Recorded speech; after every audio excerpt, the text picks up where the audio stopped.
இந்த வீடியோவில் பார்த்தோம்னா பெரும்பாலும் மக்களால் எதிர்பார்க்கப்பட்ட ஒரு படம் அப்படின்னு கேட்டிங்கன்னா இந்த 2025 விடாமுயற்சி அப்படின்னு கூட சொல்லலாம். அந்த விடாமுயற்சி படம் February 6, 2025 வெளிவந்துருக்குது. இந்த படத்தை பற்றி தான் இந்த வீடியோவில் பார்க்க போகிறோம். வாங்க தொடர்ந்து பார்க்கலாம்.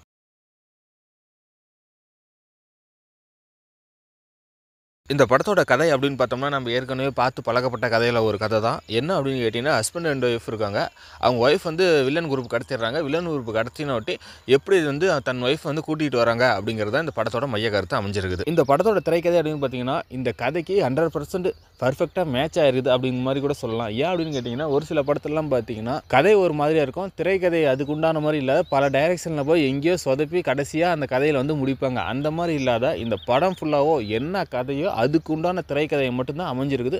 மற்றபடி வேறு எங்கேயுமே டைவர்ட் ஆகலை. அந்த மாதிரி விஷயத்தில் இந்த திரைப்பட குழுவில் பாராட்டலாம். இந்த படம் பார்த்தீங்கன்னா ஃபுல்லாகவே ஒரு 4 முக்கியமான கேரக்டர் தான் வச்சு மூவ் ஆகுது. அந்த என்னென்ன கேரக்டர் அப்படின்னு பார்த்துடலாம். அர்ஜுன் கயல் ஒரு பேராகவும், ரக்ஷித் தீபிகா ஒரு பேராகவும், இந்த 4 பேரை வச்சு தான் இந்த படம் ஃபுல்லாகவே மூவ் ஆகிற மாதிரி படம் அமைஞ்சிருக்குது. இந்த படத்தில் கிட்டத்தட்ட 99% பார்த்தீங்கன்னா நம்ம இந்தியாவில் நடக்காத வெளிநாட்டில் நடக்கிற மாதிரி தான் இந்த சீன்கள்லாம் அமைஞ்சிருக்குது. அந்த வகையில் அதனுடைய வேலையை கரெக்டாக அமைஞ்சிருக்குது அப்படின்னே சொல்லலாம். இந்த படத்தோட ஸ்டார்டிங்கில் பார்த்தீங்கன்னா அர்ஜுன் மற்றும் கயல் 2 பேரும் லவ் பண்ணி மேரேஜ் பண்ணிக்கிற மாதிரி காமிக்கிறாங்க. இதுவே கிட்டத்தட்ட பார்த்தீங்கன்னா ஒரு 20 நிமிஷம் 25 நிமிஷம் இதோட டியூரேஷனே அமைஞ்சிருக்குது. இந்த படத்தோட குழு பார்த்தோம்னா இந்த விடாமுயற்சி படம் ஆக்ஷன் கலந்த த்ரில்லர் படம் அப்படிங்கிற மாதிரி ப்ரொமோட் பண்ணியிருப்பாங்க. ஆனால் இந்த லவ் சீனே கிட்டத்தட்ட 25 நிமிஷம் போகிறப்ப இதுவே ஒரு போர் அடிக்கிற மாதிரி ஒரு சலிப்புத்தன்மை ஏற்படுத்திடுச்சு. இந்த லவ் சீனில் பார்த்தீங்கன்னா ஒரு குழப்பமான சூழ்நிலையிலேயே இந்த 20 நிமிஷம் படம் மூவ் ஆகிற மாதிரி இருக்குது. லவ் பண்ணுறாங்களா இல்லை கல்யாணம் பண்ணிக்கிட்டாங்களா அப்படிங்கிறதே தெரியாத அளவு தான் போகுது. ஒரு கல்யாணத்துக்கு உண்டான ஒரு கிராண்டான ஒரு ஃபெஸ்டிவலும் காமிக்கல, லவ்வுக்கு உண்டான ஒரு எமோஷனலையும் இல்லாத அப்படி ஒரு டம்மியான ஒரு கேரக்டரில் வச்சு மூவ் ஆனால் படம் எப்படி மூவ் ஆகுமோ அப்படிங்கிற மாதிரி தான் மூவ் ஆகுது.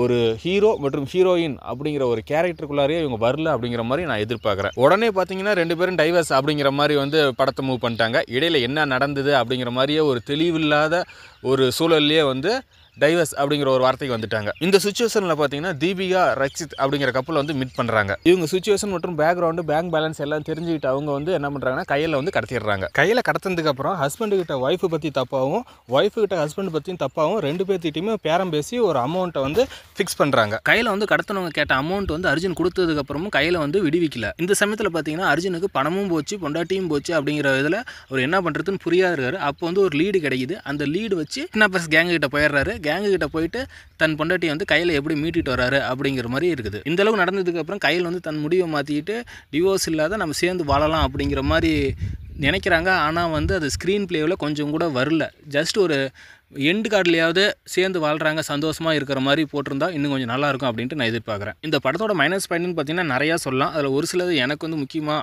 பட்டது என்ன அப்படின்னு பார்த்தோம்னா இந்த படத்தோட பெரிய மிஸ்டேக் அண்ட் மைனஸ் பாயிண்ட் என்னவாக இருக்கும் அப்படின்னு நான் நினைக்கிறேன்னா இந்த படத்தோடைய screen play full and full screen play நம்ம நாட்டில் இல்லை வெளிநாட்டில் தான் இருக்குது. அந்த கல்ச்சருக்கு ஏற்ற மாதிரி தான் படம் மூவ் ஆகாத ஒழிஞ்சு நம்ம தமிழ்நாட்டுக்கு ஏற்ற மாதிரி இருக்கிற ஒரு எமோஷனல் சீன் இந்த படத்தில் இல்லை. அப்படிங்கிறப்ப அந்த ஸ்க்ரீன் பிளே கொஞ்சம் கூட செட் ஆகலை அப்படிங்கிற மாதிரி நான் நினைக்கிறேன். நம்ம கல்ச்சர் அப்படின்னு பார்த்தோம்னா ஒரு ஹஸ்பண்ட் அண்ட் ஒய்ஃப் புரிதல் உணர்வோட இருப்பாங்க அப்படிங்கிற மாதிரி தான் நாம் எதிர்பார்த்துருப்போம். இது ஒரு வெளிநாட்டு கல்ச்சரில் ஹஸ்பண்ட் அண்ட் ஒய்ஃப் எப்படி இருப்பாங்க அப்படிங்கிற மாதிரி தான் இந்த படத்தில் காமிச்சிருங்க. அதனால் நம்ம மக்கள் இதை எந்த அளவுக்கு ஏற்றுக்கிறாங்க அப்படின்னு சுத்தமாக எனக்கு தெரியல.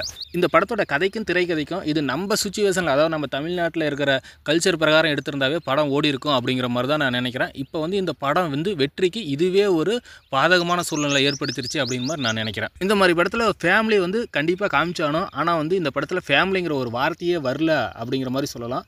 அது மட்டும் இல்லாத எமோஷன் சீன் இந்த படத்தில் சுத்தமாக இல்லை. காரணம் கேட்டிங்கன்னா அவங்க வெளிநாட்டு கல்ச்சரில் இருக்கிறாங்க அப்படிங்கிற மாதிரியே போகுது.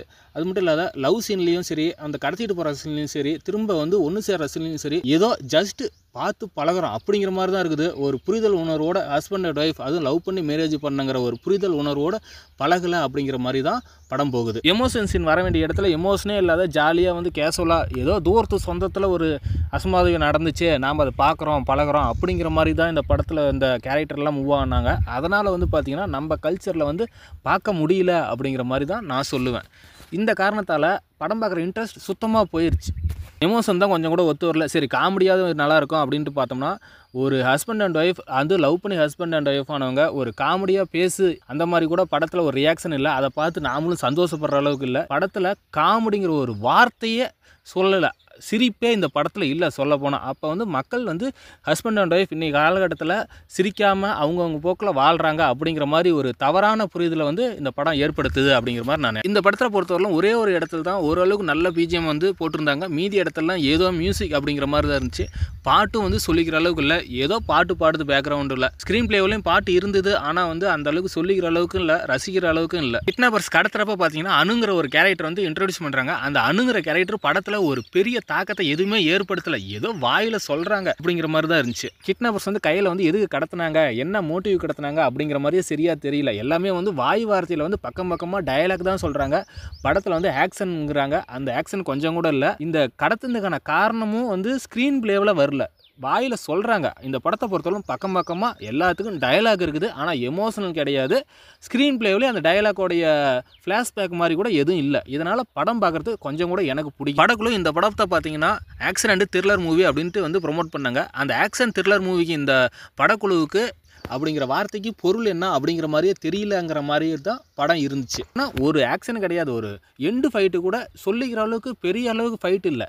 அதே மாதிரி த்ரில்லர் சீன்னா அடுத்தது என்ன நடக்கும் அப்படிங்கிற மாதிரி நம்ம எதிர்பார்ப்போம். இது என்னமோ பக்கம் பக்கமாக டயலாக் பேசிக்கிட்டு அரைச்ச மாதிரி தான். இது ஏற்கனவே பார்த்து பழகப்பட்ட கதை வேறு, அதே திரைக்கதையே அதே மாதிரி தான் இருந்துச்சு. அப்படிங்கிறப்ப ஒரு டர்னிங் பாயிண்ட்டு, ஒரு ட்விஸ்ட்டு, ஒரு எப்படி சொல்கிறது, ஒரு எதிர்பார்ப்பு அந்த மாதிரி எதுவுமே இல்லாத அவங்க வாக்கில் பேசுகிறாங்க. படம் ஒரு வாக்கில் போடுது, நாம் ஒரு வாக்கில் உட்காந்து பார்த்துக்கிட்டு இருக்கோம். அப்படிங்கிற மாதிரி தான் படம் போகுது. படத்தோடைய கதைக்கும் திரைக்கதைக்கும் நம்ம கல்ச்சருக்கு ஏற்ற மாதிரியே எடுத்திருந்தாவே படம் வந்து பார்க்குற அளவுக்கு வந்து ஒரு சுவாரஸ்யமாக இருந்திருக்கும். அதாவது பெரிய எதுவும் ட்விஸ்ட் எதுவும் இல்லைனாலும் அந்த face expression and emotion, love songs அந்த மாதிரி இருந்தால் கூட படம் வந்து பார்க்குற அளவுக்காக இருந்திருக்கும் அப்படின்னு நான் நினைக்கிறேன். இந்த படத்தை பார்த்தீங்கன்னா மக்கள் எந்த அளவுக்கு எதிர்பார்ப்போடு பார்த்தாங்க அப்படிங்கிறது எல்லாத்துக்குமே நல்லாவே தெரியும். அந்த எதிர்பார்ப்பில் ஒரு 10% கூட இந்த படம் வந்து ஃபில் பண்ணல அப்படிங்கிற மாதிரி தான் சொல்லணும். இன்னுமேட்டுக்கு வந்து நம்ம படம் பார்க்கணும் அப்படின்னு நினச்சா எதிர்பார்ப்பே இல்லாத போனால் தான் படம் பார்க்குற அளவுக்கு நல்லாயிருக்கும் அப்படிங்கிற மாதிரி பிம்பத்தை இந்த படமும் ஏற்படுத்தி. இந்த படத்தோட டியூரேஷன் பார்த்தீங்கன்னா கிட்டத்தட்ட 2 மணி நேரம் 30 நிமிஷம். அந்த 2 மணி நேரம் 30 நிமிஷத்துலேயும் நம்ம பார்த்து ரசிக்கிற அளவுக்கு எதுவும் சீன்கள் அமையல. அப்படி இருந்தாலும் பக்கம் பக்கமாக டயலாக் பேசிய